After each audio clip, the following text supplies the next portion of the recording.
For years, I was the quiet one, the unseen force, the ever-present but rarely acknowledged pillar of my extended family's often chaotic, always demanding social orbit.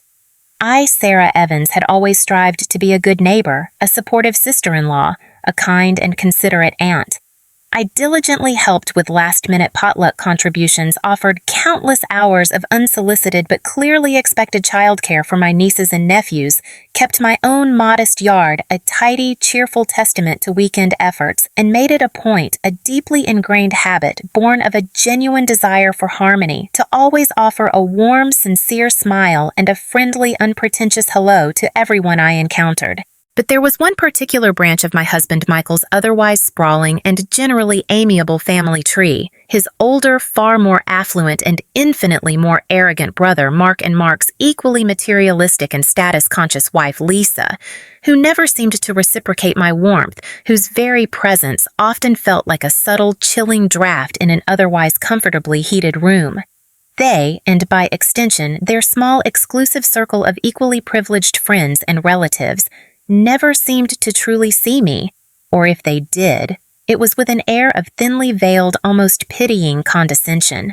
At first, for many years, I dismissed their coolness, their subtle but persistent slights, as mere products of my own insecurity, perhaps a natural awkwardness stemming from the undeniable and often uncomfortably highlighted chasm between our respective financial situations and social standings. But then the whispers started insidious, persistent, and undeniably cruel, like a noxious, invasive weed taking root in the otherwise well-tended if somewhat superficial garden of our extended family's social interactions.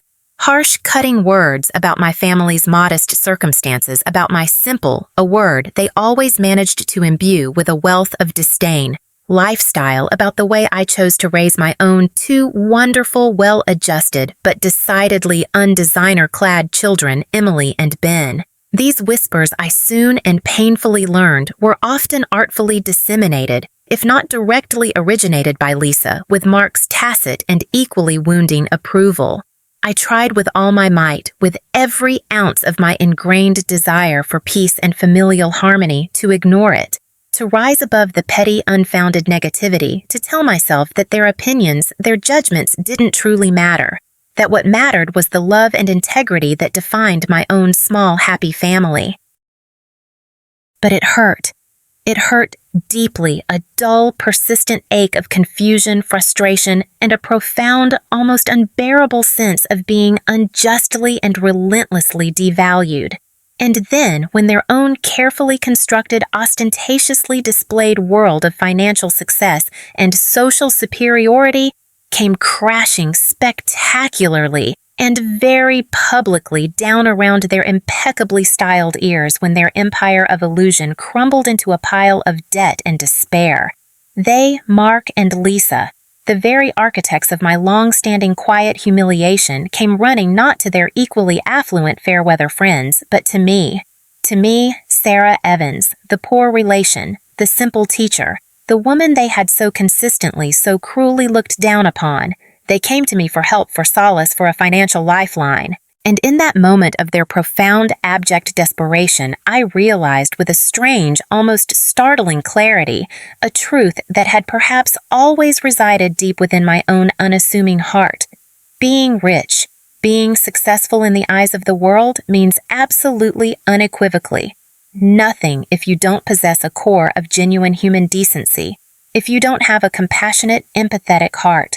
I may not have possessed their material wealth, their designer labels, their luxury cars, but I had something far more valuable, something they, in their hour of need, so clearly, so desperately lacked: compassion, resilience, inner strength, and the quiet, unshakable courage to offer help unconditionally when it mattered the most, even to those who had shown me nothing but disdain. This is the story of how I, the quiet, unassuming woman they had so long dismissed, turned the tables, not with malice, not with vengeance, but with an act of unexpected transformative kindness, and in doing so became the one they, in their desperation, had no choice but to rely upon, the one who ultimately, and perhaps ironically, held the key to their salvation. My name is Sarah Evans, For as long as I can remember, my life has been defined by a quiet dedication to simple, enduring values: hard work, honesty, kindness, and above all, the unwavering, unconditional love for my family. I came from a modest working-class background, a family where every penny was earned through honest labor, where extravagance was an alien concept, but where love, laughter, and a strong sense of community were abundant. I carried those values with me into my marriage to Michael, a good, decent man, a fellow teacher like myself, whose gentle nature and steadfast support were my constant anchors in a sometimes turbulent world. Together, we had built a life that, while certainly not filled with material riches or outward displays of affluence, was rich beyond measure in what truly mattered: love, mutual respect, and the joyous, chaotic, and deeply fulfilling presence of our two wonderful children, 16-year-old Emily, a budding artist with a compassionate heart and an insightful mind, and 13-year-old Ben, a sports-mad, energetic boy with an infectious grin and an unwavering sense of fairness. Our home was a small, slightly ramshackle but cozy and much-loved rented bungalow on a quiet, tree-lined street in a modest, unpretentious neighborhood on the other side of the tracks, as my sister-in-law Lisa often, and not entirely without a hint of condescension, referred to it. It was a home filled with the aroma of my home-baked bread, with the sound of children's laughter, with shelves overflowing with well-loved books, and with walls adorned not with expensive artwork, but with Emily's vibrant, imaginative paintings, and Ben's proudly displayed soccer trophies. I worked as a fourth-grade teacher at the local public elementary school, a profession I found immensely challenging, often exhausting, but also profoundly rewarding. Michael taught history at the nearby high school.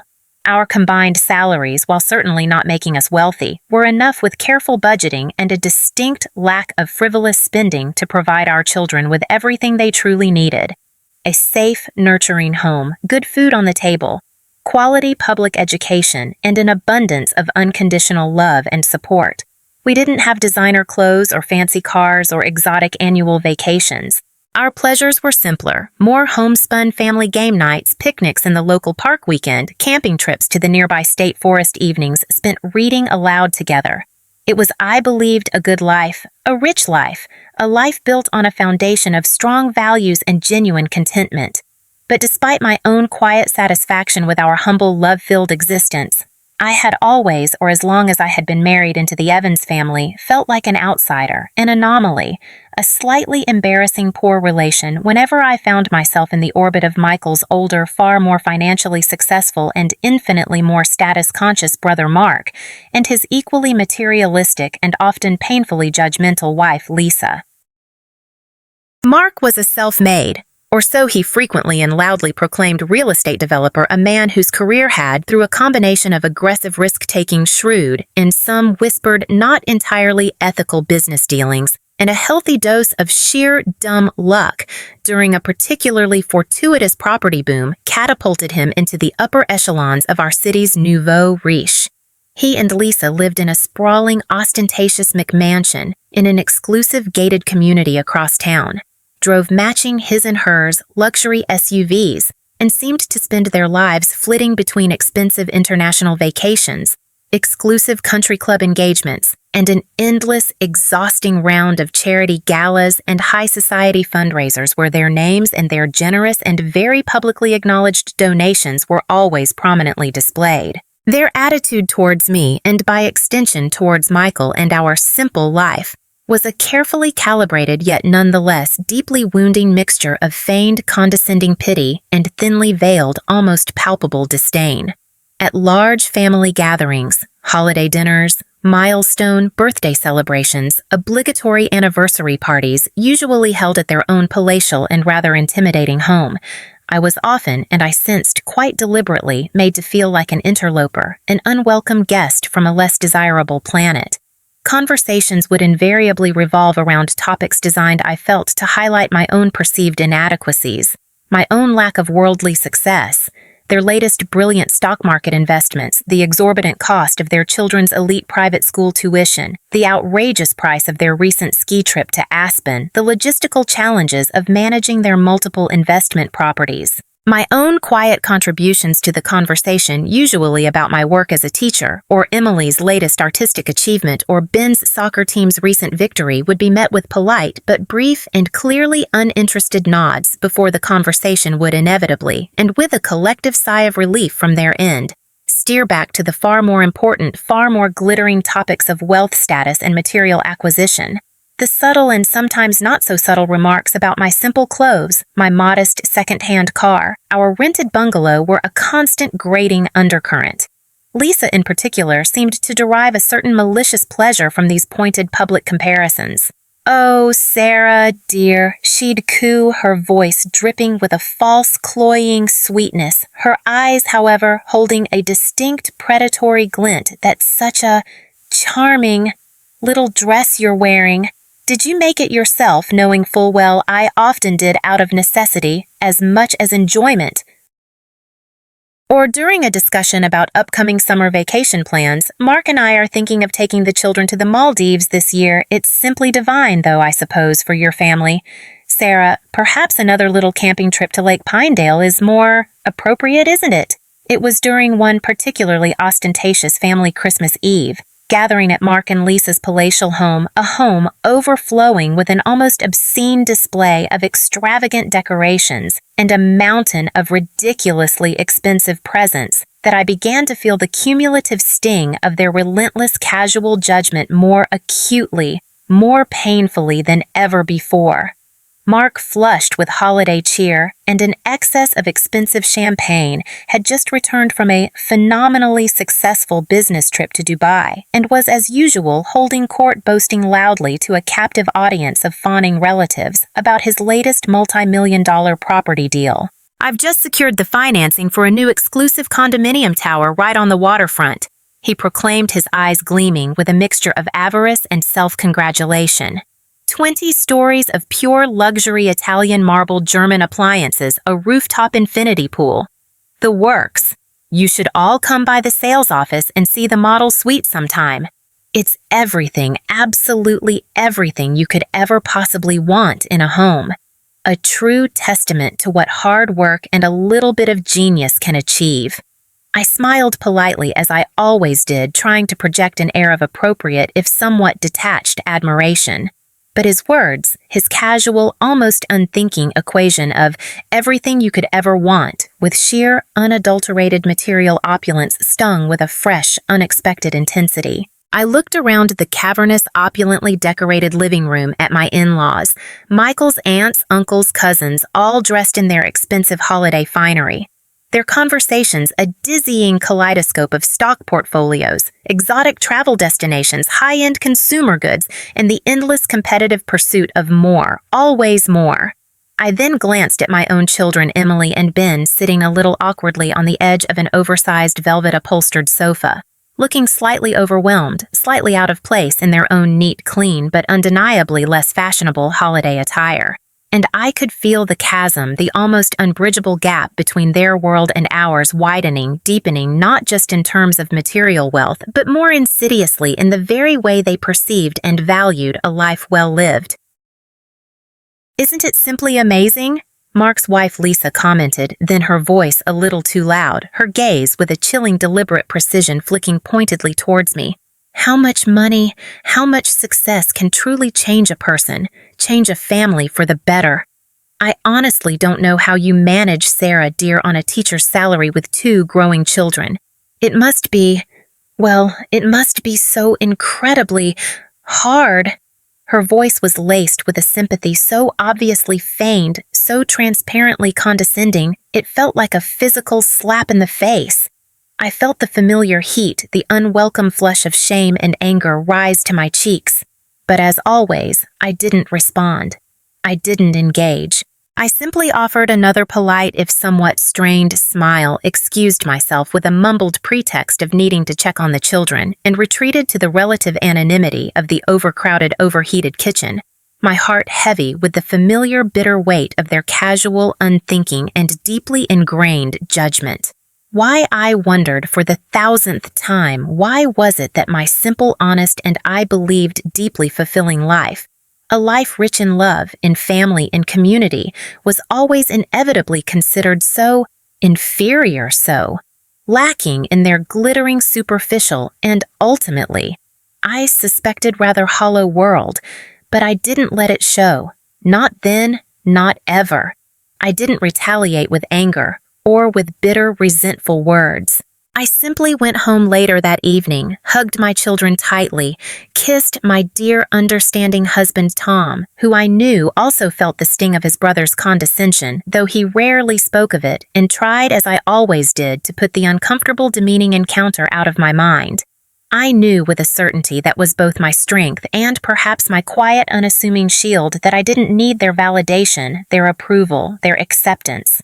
I had everything I truly needed: a loving family, a fulfilling if modest career, a strong moral compass, and a quiet, unshakable sense of my own intrinsic worth, and that I steadfastly believed was more than enough.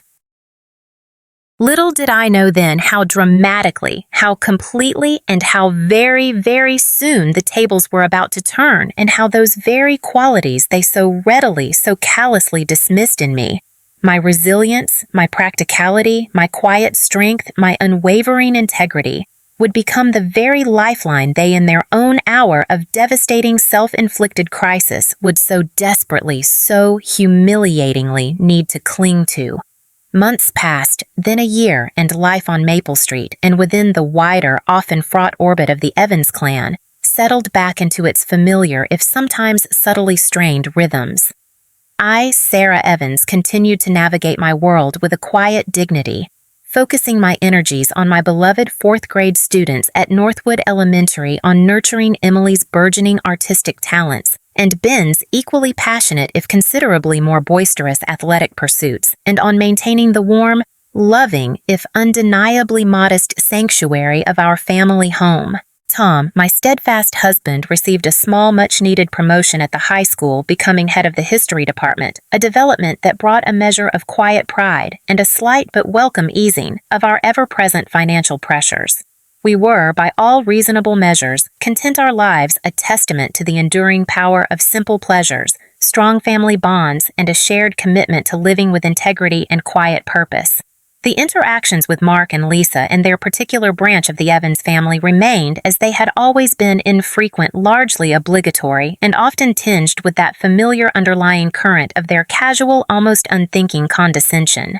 We would see them at the requisite larger family gatherings: Grandmother Evans's 90th birthday celebration, a cousin's summer wedding, the annual, somewhat forced Evans family Thanksgiving potluck and event. I always approached with a mixture of resignation and a carefully stockpiled reserve of patient forbearance.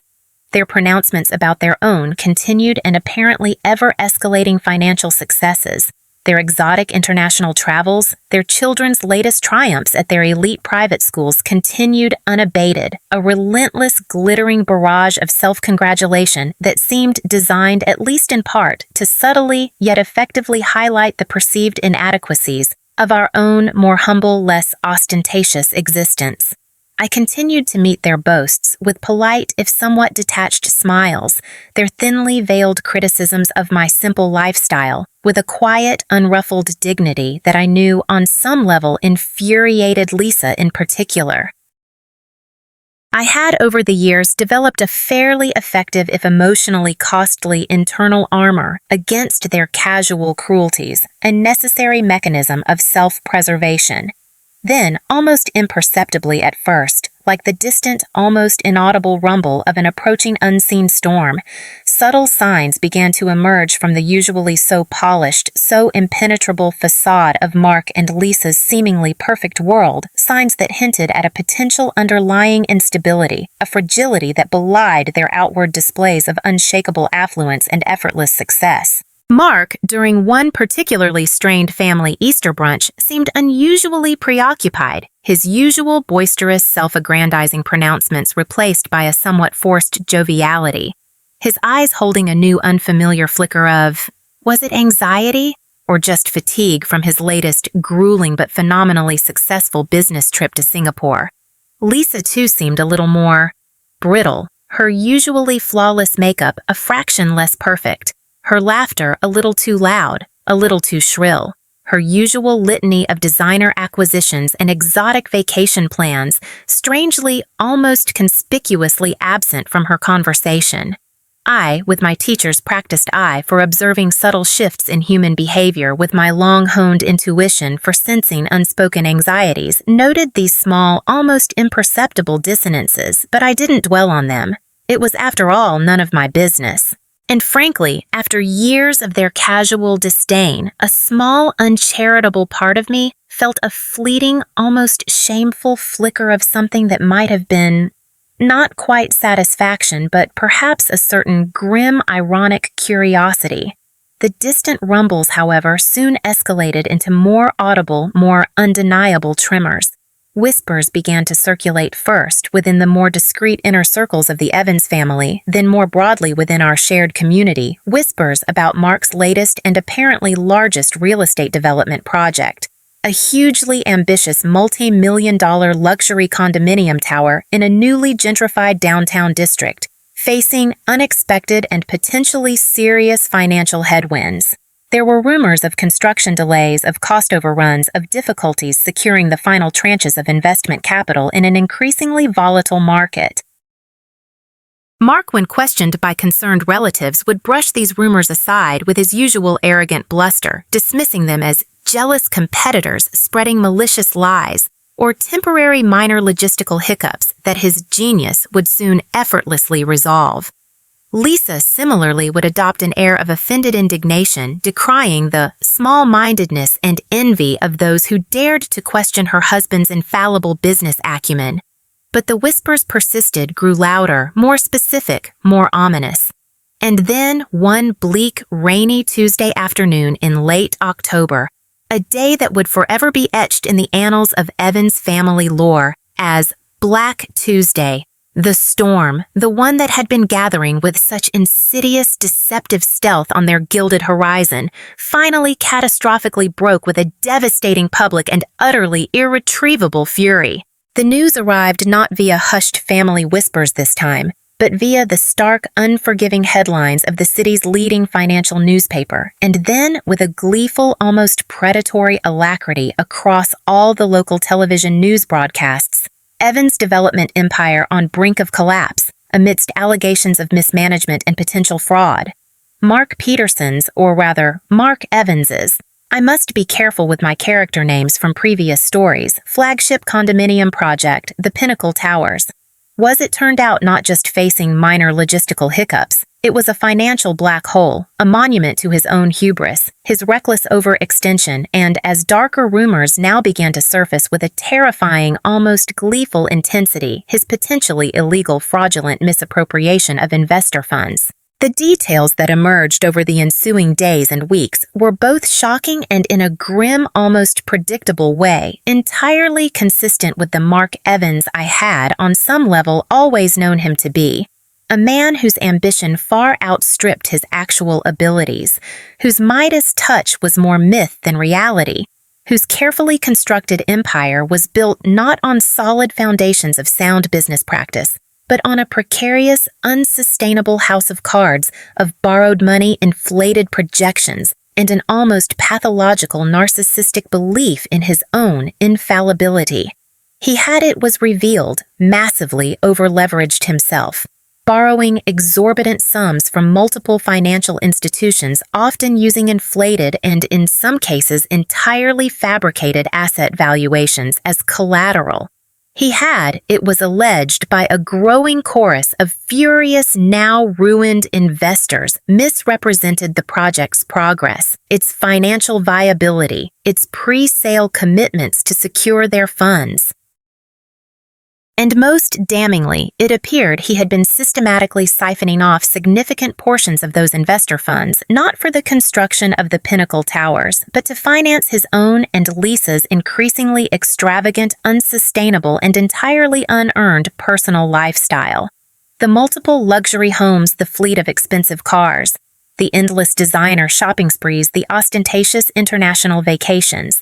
The fallout was immediate, catastrophic, and very, very public. Banks called in their loans. Investors, many of whom were prominent, influential members of our city's business and social elite, filed a barrage of lawsuits alleging fraud, misrepresentation, and breach of fiduciary duty. Construction on the Pinnacle Towers, now a half-finished skeletal monument to Mark's spectacular failure, ground to an immediate ignominious halt. And the Evans development empire, once the glittering, much-vaunted symbol of Mark's supposed Midas touch, crumbled almost overnight into a pile of debt recrimination and public disgrace. The personal consequences for Mark and Lisa were equally, if not more, devastating.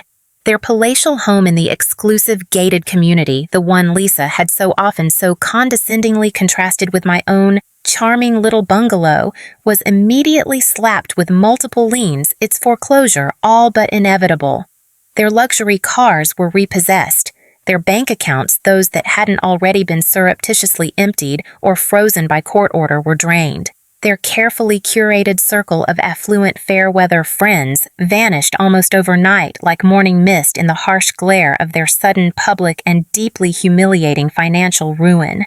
They were in every sense of the word pariahs, their names now synonymous not with success and glamour, but with failure, with deceit, and with a breathtaking, almost comical level of arrogant, self-inflicted financial implosion. The initial reaction from the wider Evans family, including my own husband Tom and his other siblings, was one of stunned, almost uncomprehending disbelief, quickly followed by a wave of anger, shame, and a desperate, almost frantic attempt at damage control, at distancing themselves from Mark's spectacular reputation-staining downfall. There were hushed, urgent family conferences, tearful phone calls, a flurry of accusations and recriminations. But amidst all the chaos, amidst all the drama, one stark, undeniable, and deeply ironic reality began to emerge. Mark and Lisa Evans, the once so proud, so arrogant, so condescending arbiters of social and financial superiority, were now quite literally destitute. They had lost everything: their home, their savings, their reputations, their friends. They were, in a word I had heard them use so often, so dismissively in relation to others, including myself now, poor. And it was in this moment of their absolute, unmitigated, and entirely self-inflicted desperation that the unthinkable, the almost surreal happened. My phone rang late one rainy, miserable November evening. It was Mark. His voice, usually so booming, so confident, so laced with that familiar grating undertone of arrogant self-assurance, was now a mere shadow of its former self. Hesitant, hoarse almost, broken. "Sarah," he began, his voice barely a whisper, the carefully constructed facade of the master of the universe entirely, irrevocably gone.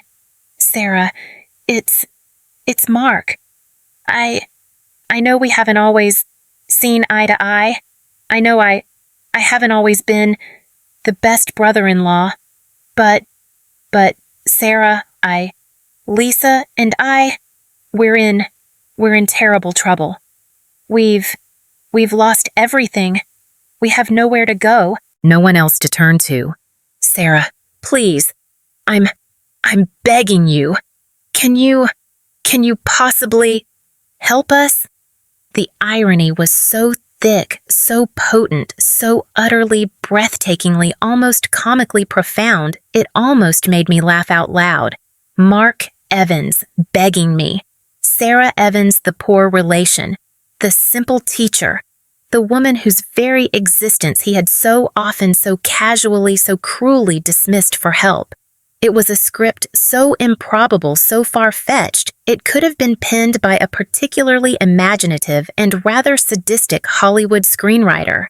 My initial purely human reaction, I confess, was a fleeting, almost shameful surge of something that felt dangerously, exhilaratingly like triumph. A dark, satisfying, I told you so kind of vindication. So the high and mighty have fallen, I thought, with a small, bitter, and entirely uncharitable internal smile. So now you know what it feels like to be desperate, to be vulnerable, to have your world crumble around you. But that unworthy, uncharacteristic feeling, I am grateful to say, was quickly and decisively overshadowed by a deeper, more compassionate, and ultimately more Sarah instinct. I thought of their children, my nieces and nephews, innocent victims in their parents' self-inflicted financial Armageddon. I thought of the profound, soul-crushing humiliation Mark and Lisa must be enduring, and I remembered with a sudden, startling clarity the core values my own parents had instilled in me, the values Tom and I tried every single day to impart to Emily and Ben.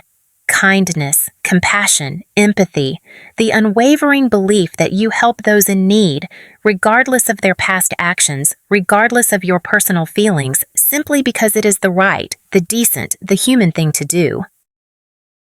And I knew then with a certainty that was as clear and unshakable as my own reflection in the rain-streaked window pane, what my answer, what my only possible answer to Mark's desperate, humiliating plea had to be.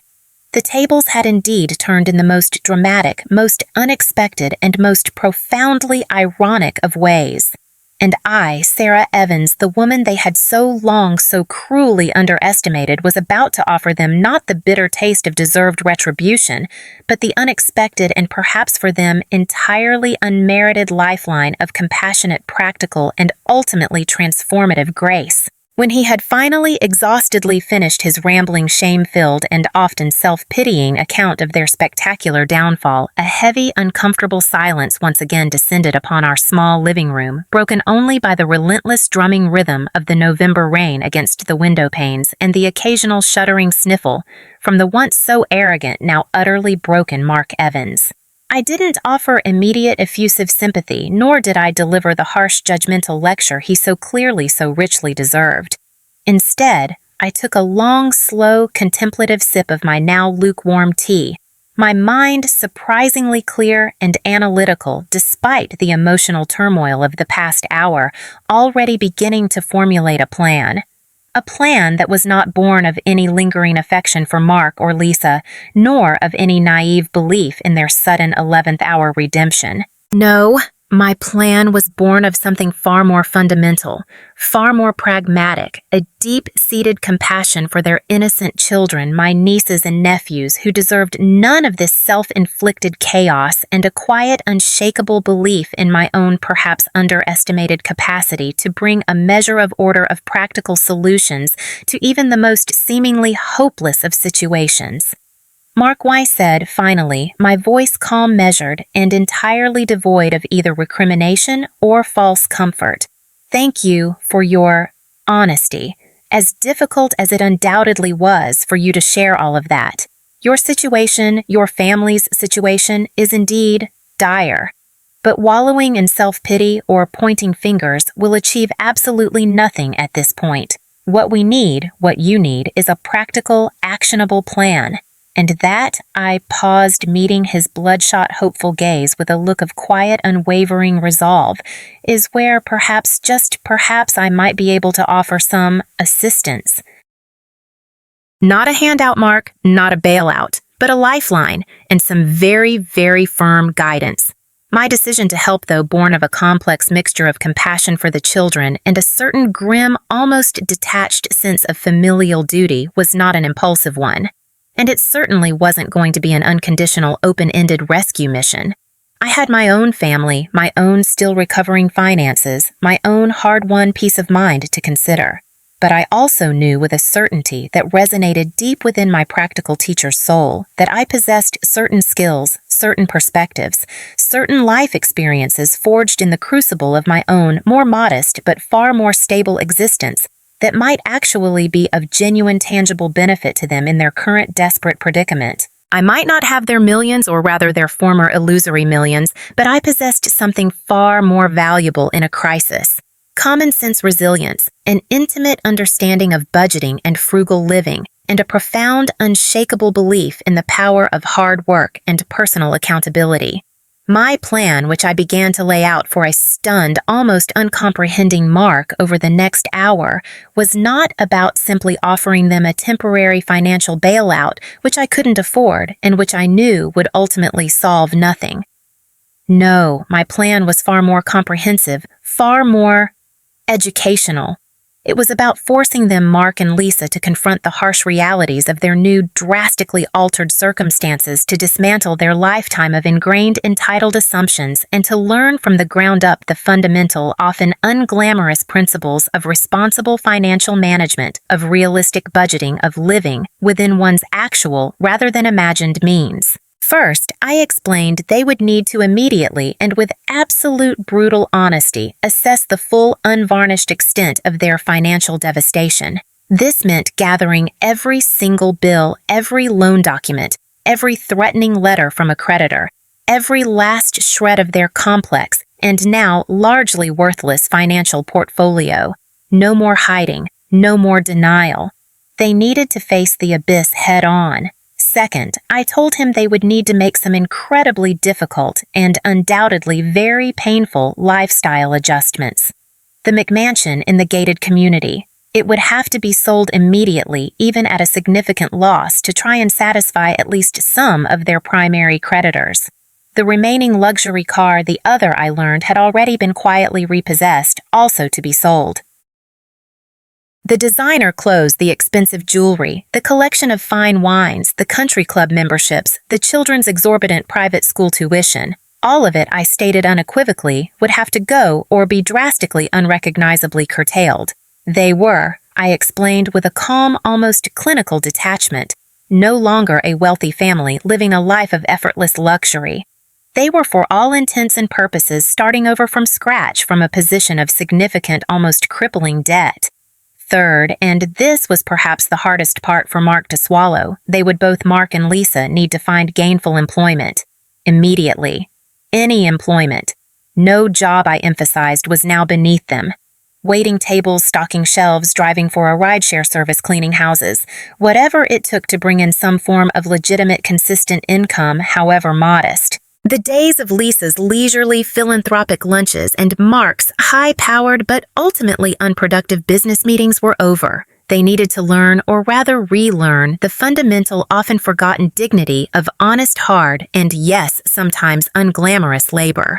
And finally, I told him they would need to agree unconditionally to allow me, Sarah Evans, their once-dismissed, once-scorned sister-in-law, to become their temporary, unofficial, but absolutely non-negotiable financial advisor, their budget counselor, their tough love guide through the treacherous, unfamiliar terrain of their new, drastically diminished financial reality. I would help them create a realistic household budget. I would help them negotiate where possible with their creditors. I would help them explore options for affordable temporary housing. I would even, I offered with a generosity that surprised even myself, allow them and their two shell-shocked children to move into our own small, already somewhat crowded spare basement rooms for a strictly limited, pre-agreed-upon period until they could find their own more permanent and far more modest accommodation. But this offer, I made crystal clear, came with very strict non-negotiable conditions: absolute transparency regarding their finances, unwavering adherence to the budget we would create together, and a genuine, demonstrable commitment from both of them to actively seek employment and to contribute in every possible way to their own financial recovery. Mark listened to my comprehensive and undeniably daunting proposal in a state of stunned, almost uncomprehending silence. The man who just a few short months ago had been condescendingly lecturing me on the intricacies of the stock market was now being offered a crash course in basic survival economics by his simple teacher, sister-in-law. The irony, I knew, was not lost on him. When I finally finished, he looked up at me. His eyes, those once so arrogant, so confident blue eyes, now filled with a mixture of raw desperation, dawning reluctant respect, and a flicker, just a tiny, almost imperceptible flicker of something that might have been shame. "Sarah," he said, his voice hoarse, barely a whisper. I don't know what to say. After everything, after how I've treated you, why would you do this for us?" "Because, Mark," I replied, my voice quiet but firm, my gaze unwavering. "It's the right thing to do. Because your children, my nieces and nephews, deserve a chance, deserve some semblance of stability even amidst this chaos. And because, perhaps, just perhaps, this entire devastating experience might finally teach you and Lisa some invaluable, long overdue lessons about what truly matters in this life, and that Mark has absolutely nothing to do with the size of your house, or the price tag on your car, or the designer labels in your closet. Now I continued, my tone becoming brisk, businesslike. Do we have an agreement? Or do you prefer to face the wolves alone? He didn't hesitate. We agree, Sarah. He choked out, his voice thick with an emotion I couldn't quite decipher. Gratitude, humiliation, or perhaps a tiny, fragile seed of genuine dawning hope. We agree to all of it. And thank you. From the bottom of my very broken heart. The beacon, however small, however unexpected, had been lit in the heart of their self-inflicted storm. The path ahead would be arduous for all of us. But for the first time in a very long time, I felt a flicker of something that wasn't anger, wasn't resentment, wasn't pity. It was a quiet, almost reluctant sense of purpose. And perhaps a dawning, almost imperceptible sense of a different, far more meaningful kind of victory. The weeks and then months that followed Mark and Lisa Evans's dramatic, humbling descent from their gilded cage of affluence into the stark, unfamiliar territory of financial insolvency were for them a brutal, relentless, and profoundly transformative crash course in the realities of a life lived without the comforting, insulating buffer of inherited wealth and easy credit. And I, Sarah Evans, their once dismissed, now reluctantly accepted financial drill sergeant, was there every step of the way, a constant, unyielding, and often deeply uncomfortable presence in their newly constrained and frequently chaotic lives. The first and perhaps most jarring lesson was the immediate, unceremonious dismantling of their extravagant lifestyle. The sprawling McMansion in the gated community with its manicured lawns, its swimming pool, its 6-car garage was put on the market with a desperate below-value price tag, eventually selling for just enough to satisfy the primary mortgage holder and a few of the more aggressive secured creditors, leaving little, if anything, in its wake.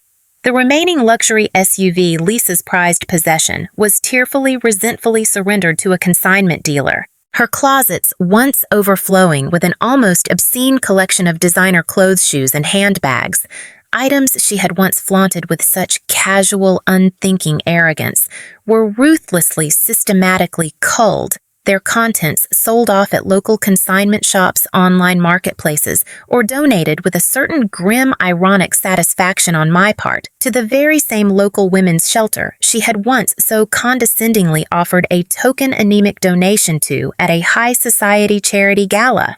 Mark, the master of the universe, the real estate mogul, found himself for the first time in his adult life facing the grim, ego-bruising reality of long-term unemployment. His once impressive resume, now tainted by the very public scandal of the Pinnacle Tower's collapse and the subsequent barrage of lawsuits, was met with a deafening, humiliating silence from the high-powered executive search firms that had once so eagerly courted him. He was in the ruthless, unforgiving calculus of the corporate world he had once so effortlessly inhabited, damaged goods, a pariah. Lisa, too, the dedicated philanthropist, whose days had once been filled with leisurely lunches, spa appointments, and the all-important task of chairing charity committees, a role I suspected that had more to do with social climbing and networking than any genuine altruistic impulse, found herself facing the equally alien and deeply unwelcome prospect of having to actually work for a living. Her initial, almost comical attempts to find employment, commensurate with her perceived skills, which seemed to consist primarily of an ability to spend large sums of money and an encyclopedic knowledge of designer labels, were met with a series of polite but firm rejections. Under my relentless, pragmatic, and entirely unsympathetic guidance, they both eventually grudgingly found employment. Mark, after weeks of bitter pride-swallowing resistance, finally accepted a position as a night manager at a large 24-hour home improvement superstore on the outskirts of town, a job that was physically demanding, paid barely above minimum wage, and was about as far removed from his former air-conditioned corner office existence as one could possibly imagine. Lisa, after a similarly protracted period of denial and indignant protest eventually, and with a palpable sense of personal tragedy, secured a part-time job as a sales assistant in a mid-range department store in the local mall, a role that required her to fold sweaters, assist demanding customers, and horror of horrors actually stand on her feet for 8 hours a day. The transition was, to put it mildly, brutal. There were tantrums. There were tears of frustration, of humiliation, of sheer unadulterated self-pity, particularly from Lisa. There were bitter, resentful accusations directed at me at the unfairness of life, at the supposed betrayal of their former friends. But I remained firm, unyielding my sympathy carefully, rationed my focus unwavering. This was not punishment, I would remind them calmly repeatedly. This was reality. This was the school of hard knocks, and they were belatedly its newest and most reluctant students. During this tumultuous period, Mark, Lisa, and their two bewildered, shell-shocked teenage children, Thomas Jr. and Olivia, who I insisted were to be shielded as much as humanly possible from the ugliest details of their parents' financial irresponsibility, though they could not, of course, be entirely insulated from the drastic, unavoidable changes in their lifestyle, moved into the somewhat cramped but clean and welcoming finished basement rooms of our modest bungalow on Maple Street. The arrangement was by necessity temporary and came with a very strict set of house rules and financial expectations, all clearly and non-negotiably laid out by me. They were expected to contribute a significant portion of their meager new earnings towards their own food and essential living expenses. They were expected to participate fully and without complaint in all household chores, and they were expected above all to treat my home, my family and me with a level of respect and consideration they had so conspicuously failed to demonstrate in the past. The initial weeks of this enforced cohabitation were, as one might imagine, fraught with tension, with awkwardness, with moments of almost unbearable, unspoken resentment. Lisa, in particular, struggled to adapt to the realities of a life lived without domestic help, without designer comforts, without the constant ego-stroking validation of her former social circle. There were muttered complaints about the quality of my coffee, about the cramped nature of their basement accommodation, about the sheer unfairness of having to share a single bathroom with two active and not always meticulously tidy teenagers, my own Emily and Ben. But slowly, almost imperceptibly at first, then with a more noticeable, albeit still grudging momentum, something began to shift within them, particularly within Mark. The relentless, humbling reality of his new life, the long, physically exhausting nights at the home improvement store, the polite but firm refusal of his former friends to return his calls, the dawning, inescapable understanding of the profound, lasting damage his arrogance and deceit had inflicted not just on his investors, but on his own family, began to chip away at his thick, protective shell of narcissistic entitlement. I started to see glimpses, fleeting but undeniable, of a different Mark Evans. A Mark who would occasionally offer a hesitant, almost shy thank you when I passed him a cup of coffee in the morning. A Mark who would sometimes engage in a quiet, thoughtful conversation with Tom about something other than money or business, about history, about politics, about the simple shared anxieties of raising teenage children in an increasingly complex world. A Mark who, even on one particularly memorable Saturday afternoon, actually voluntarily and with a surprising, if somewhat clumsy competence, helped me fix a leaky faucet in our kitchen sink, a task his former executive self would have undoubtedly and with considerable disdain outsourced to an expensive plumber.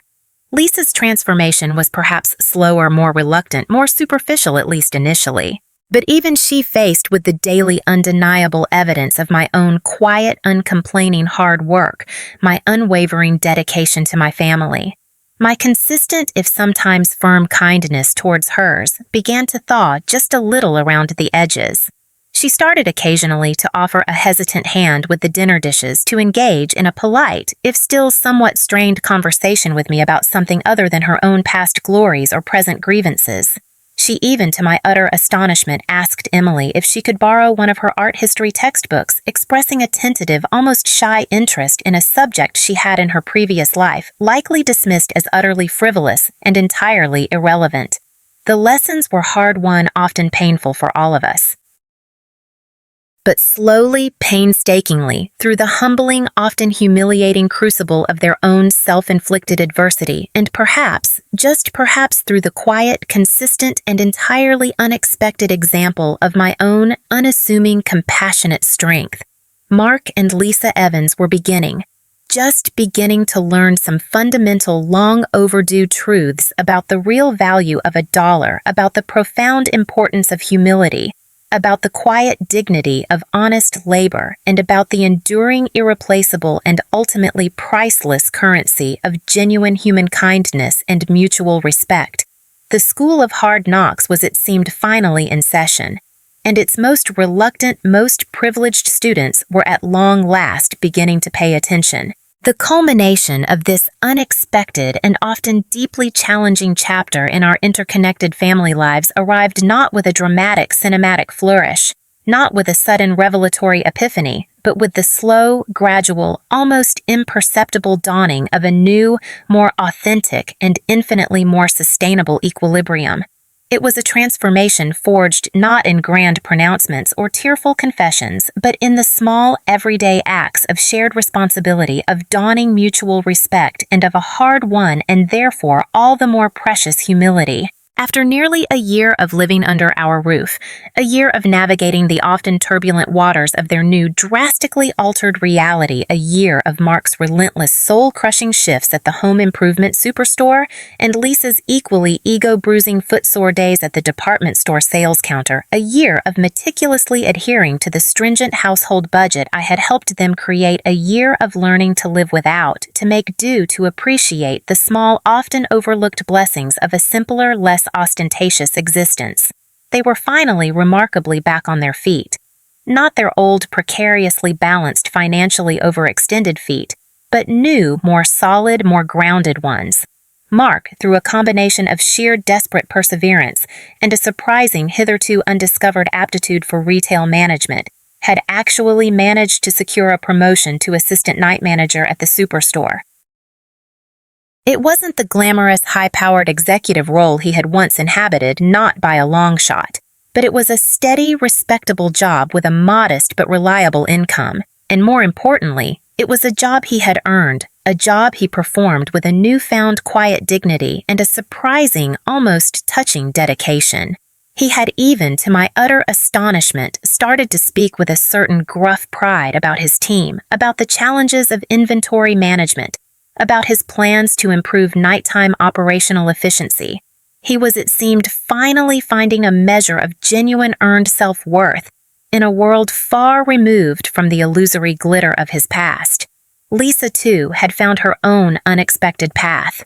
Her initial, almost comical struggles with the realities of retail, the demanding customers, the endless folding of sweaters, the unforgiving fluorescent lighting, had gradually given way to a grudging, then a genuine competence. She discovered, much to her own surprise, that she possessed a natural flair for customer service, a knack for understanding what people wanted, for making them feel valued. She was eventually offered a position as a personal shopper, a role that utilized her innate sense of style and her now somewhat chastened appreciation for quality, but in a way that was productive, helpful, and earned her a respectable commission. She even on occasion started to offer me with a new, almost shy sincerity, surprisingly astute and genuinely helpful fashion advice, a far cry from her previous condescending pronouncements about my charming little wardrobe. Their children, Thomas Jr. and Olivia, had also, in their own resilient adolescent ways, adapted to their new, less privileged reality. They had transferred, not without some initial trepidation and a few inevitable social bumps, to the local public high school alongside my own Emily and Ben. They had learned quickly to navigate the school bus system, to pack their own lunches, to appreciate the value of a hand-me-down textbook or a shared rather than individually owned gaming console. And in doing so, they had, I believed, gained something far more valuable than all the designer labels and exotic vacations their parents' former wealth could have ever provided. A sense of resilience, of adaptability, of genuine down-to-earth camaraderie, with a far more diverse and ultimately far more real group of peers. They even, to my quiet delight, began to forge genuine supportive friendships with my own children, their shared, somewhat unusual extended family living situation, creating an unexpected and surprisingly strong bond between them. The day Mark and Lisa finally financially and emotionally felt ready to move out of our basement and into their own, much smaller but entirely self-sufficient rented apartment across town was a day filled with a complex, bittersweet mixture of emotions for all of us.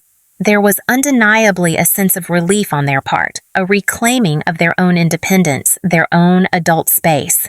There was perhaps a touch of sadness on the part of the children who had in their own way grown accustomed to the chaotic extended family dynamic of our shared household. And for me and for Tom, there was a profound sense of a job well done. A difficult, demanding, and often thankless job, but one that had against all odds yielded a result far more positive, far more transformative than I could have ever in my wildest imaginings anticipated. The culmination of their journey, the true, undeniable testament to their transformation, came a few months after they had moved into their new apartment. It was at my own son Ben's 13th birthday party, a boisterous, joyful, and typically chaotic affair held in our backyard. Mark and Lisa, along with Thomas Jr. and Olivia, were of course invited, and they attended not with their old air of bored, condescending obligation, but with a genuine, unforced warmth, bearing not an ostentatiously expensive store-bought gift, but a beautiful hand-painted birdhouse.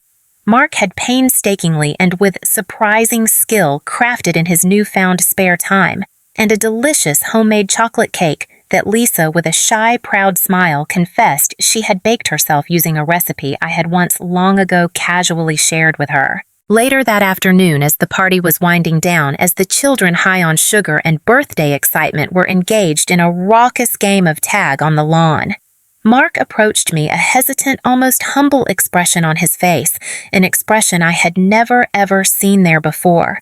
Lisa stood beside him, her hand resting gently supportively on his arm, her own eyes holding a new unfamiliar softness.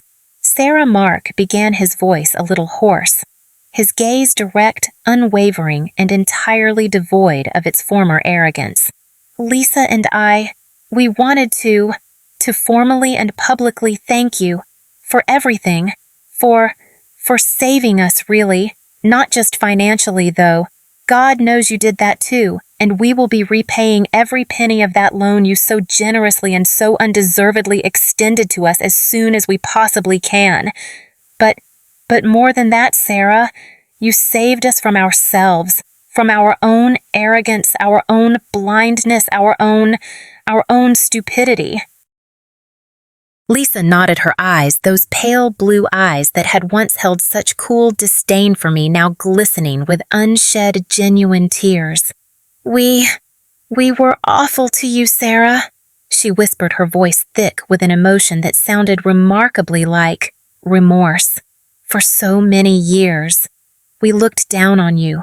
We judged you. We dismissed you. And you had every right, every reason to turn your back on us when we came to you broken and desperate. Every right to say, I told you so, to revel in our downfall. But you didn't. You showed us a kindness, a generosity, a strength of character that we simply didn't possess. And you taught us not with words, but with your actions, with your quiet, unwavering integrity, what truly matters in this life. And it's not the money, Sarah. It's not the big house or the fancy cars or the designer clothes. It's this. She gestured around our simple, love-filled backyard, at the laughing children, at Tom, my husband flipping burgers on the grill, at the easy, unpretentious camaraderie of our friends and neighbors gathered there. It's family. It's kindness. It's heart. Her words, so unexpected, so heartfelt, so utterly, profoundly transformative, brought a lump to my own throat. I didn't need their apology, not anymore. their changed lives, their newfound humility, their dawning understanding of true wealth was apology enough, was vindication enough, was in its own quiet, unexpected way, the sweetest, most satisfying, and most meaningful form of revenge I could have ever possibly imagined. I simply smiled a genuine, warm, and entirely forgiving smile and reached out to take both their hands. "Mark, Lisa," I said softly, "we're family. And family sometimes means giving people a second chance, a chance to learn, a chance to grow, a chance to become better versions of themselves. You've both come a very long way, and I'm proud of you." And in that moment, standing in my simple, love-filled backyard surrounded by the happy chaos of my son's 13th birthday party with the setting sun casting long golden shadows across the lawn, I realized that the tables had indeed turned, not in a way that brought bitterness or retribution, but in a way that had almost miraculously brought healing, understanding, and a new, more authentic, and infinitely more precious kind of connection. I hadn't just saved them from financial ruin. I had perhaps, in some small, unexpected way, helped them to save themselves, to find a path towards a richer, more meaningful, and ultimately more genuinely contented life. And that I knew with a certainty that filled my heart with a quiet, profound joy was a victory far greater, far more lasting than any amount of money, any measure of worldly success could ever possibly provide. The unsung savior had not only rescued the fallen, she had in the process helped to illuminate a path towards a more compassionate, more connected, and ultimately more human way of being for all of us.